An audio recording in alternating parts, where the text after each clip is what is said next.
Friday, August the 12th.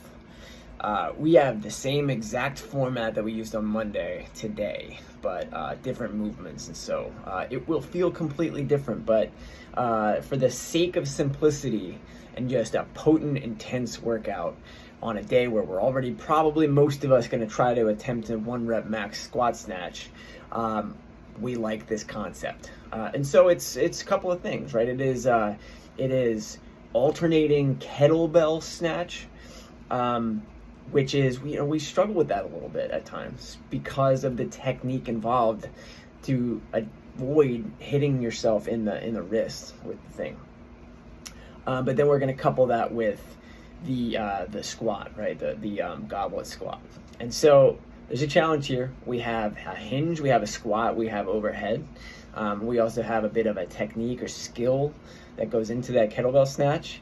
And so there's a lot happening here. Again, same format as Monday, but completely different feel, completely different stimulus. Totally within your rights today to use 2 separate kettlebells, just knowing that sometimes it is the skill or the fear even of the kettlebell hitting you in the wrist that is of concern to us. So something lighter that we feel like we can move through and practice that skill on the kettlebell snatch, and then something that challenges us, but where we can still maybe go unbroken on the goblet squat. That would be ideal.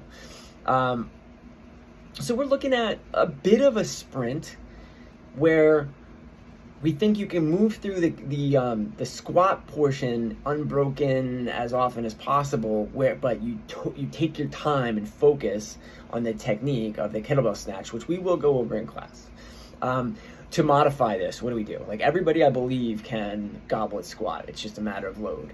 So I'm looking for depth on that. This is, again, one of those days where coaches, we are well within our right to be calling you out for depth, because it's not a super high volume on a per round basis, and it's a couplet, right? So it's meant to be a quick one. So let's make sure we're getting great depth. There's no reason to cheat ourselves on that unless we have an injury or a mobility issue.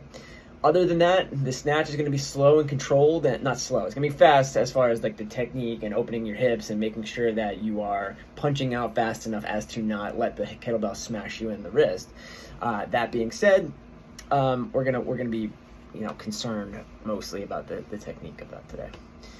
So that'll be it. That'll be it for the for reset week. I did not test this one because I have some new tattoo ink that will surely get smashed if I try to use a kettlebell. So I'm thinking about doing it with a dumbbell, and that is a modification option for us today.